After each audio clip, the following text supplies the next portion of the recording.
এমন নতুন নতুন ভিডিও পেতে এখনই আমাদের চ্যানেলটা সাবস্ক্রাইব করে দাও আর বেল আইকনটা অন করে দাও। সারাদিন ট্রেনে যাত্রা করে অবশেষে ক্লান্ত হয়ে সোনাপুর ট্রেন স্টেশনে এসে গেলাম। ট্রেন থেকে নেমে আমি অবাক হয়ে চাই রইলাম। আমি ছাড়া কাউকে ট্রেন থেকে নামতেও দেখতে পেলাম না, উঠতেও দেখতে পেলাম না। ট্রেন স্টেশনটা কেমন জানি চারদিক থেকে নীরব জনশূন্য হয়ে আছে। মনে মনে ভাবছি হয়তো গ্রামে ট্রেন স্টেশন এইরকমই হয়। এদিকে আষাঢ় মাসের বৃষ্টি ঝিমঝিম করে পড়েই রয়েছে। চারদিকে কালো মেঘে আকাশটা কেমন জানি ঢেকে ফেলছে। এভাবে বৃষ্টির মাঝে একা একা স্টেশনে দাঁড়িয়ে থাকাটা আমার ঠিক হবে না। আমি বরং সামনের দিকে এগিয়ে যাই। স্টেশন থেকে বেরিয়ে রাস্তায় চলে আসলাম, কিন্তু একটি দোকান খামারও দেখতে পেলাম না। এমনকি রাস্তায় একটি অটোরিকশাও নেই। আমি বৃষ্টির মাঝে ভিজে ভিজে সামনের দিকে এগিয়ে যেতে লাগলাম। এদিকে আমার খুব ক্ষুধাও লেগে গেছে। মনে মনে ভাবছি হয়তো সামনের দিকে কোনো একটা অটোরিকশা পেলে আমার খুব ভালো হতো।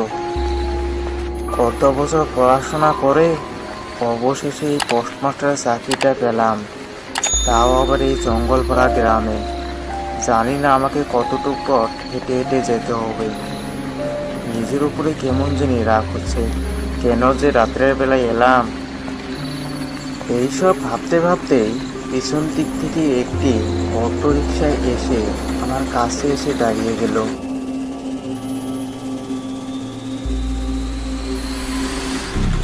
আরে মশাই, এই বৃষ্টির মাঝে ভিজে ভিজে কোথায় যাচ্ছেন? কমলপুর গ্রামের দিকে যাব।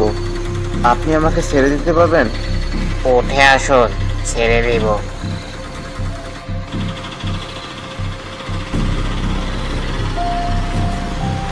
আপনাকে তো এই গ্রামে আগে কোনোদিন দেখি নাই।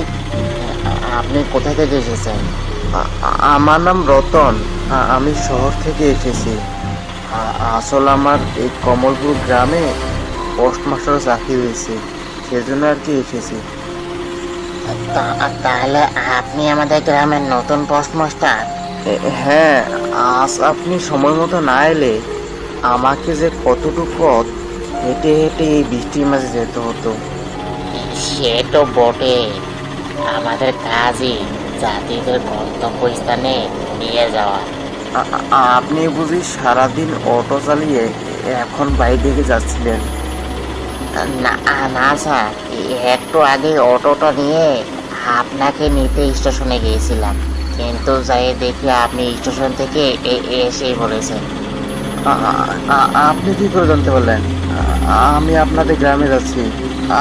আমি আসার খবর আমি তো আপনাদের গ্রামে এখন পর্যন্ত পাঠাইনি। আপনারা খবর পাঠান আর পাঠান, কিন্তু আমাদের খবর রাখতে হয়। কে রাতের বেলায় স্টেশন থেকে গ্রামের দিকে যাচ্ছে। লোকটার কথাগুলো কেমন জানি অদ্ভুত রকমের লাগছে। মনে হচ্ছে কোনো দুষ্টুমি করা ধান্দায় রয়েছে। মনে মনে ভাবছি আমাকে খুব সাবধানে থাকতে হবে। না কোনো আমি চোর ডাকাতে অটোতে বসে গেছি, কিন্তু দেখে তো সেরকম মনে হয় না। অনেকটা পথ এসে গেলাম,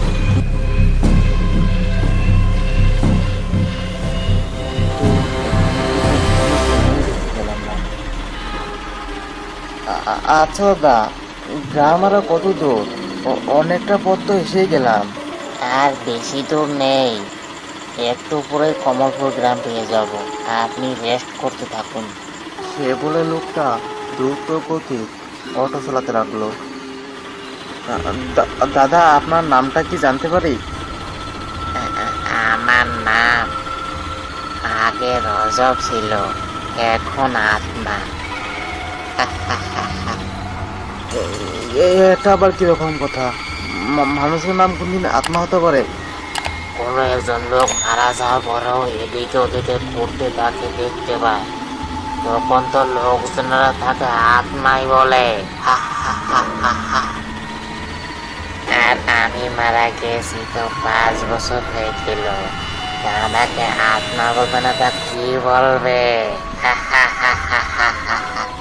এইসব বলতেই তার শরীর থেকে কেমন যিনি পচা রক্তর গন্ধ বেরিয়ে আছে। তার শরীর আস্তে আস্তে আসল রূপে ফিরে আসতে লাগলো। এদিকে অটোটা দ্রুত গতি চালাতে লাগলো। আপনি কে? আমাকে কোথায় নিয়ে যাচ্ছেন? অটো থামিয়ে দেন, আমি নেমে পড়বো। হঠাৎ অটো থেকে সে উদা হয়ে গেল। অটোটা দ্রুত গতিতে দেখে অটো এক জায়গায়, আমি এক জায়গায় ছিটকে পড়ে গেলাম। পড়ে গিয়ে আমার মাথা ফেটে রক্ত বেরিয়ে আসলো। লগে লগে আমি বেহুশ হয়ে গেলাম।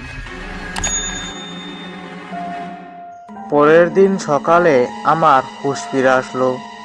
আমি গ্রামের একটি হসপিটালে বিছানায় শুয়ে আছি। আমার চারদিকে গ্রামের লোকজন দাঁড়িয়ে আছে। আমার সাথে ঘটা রাত্রের ঘটনাটা গ্রামের লোকেদের কাছে বললাম।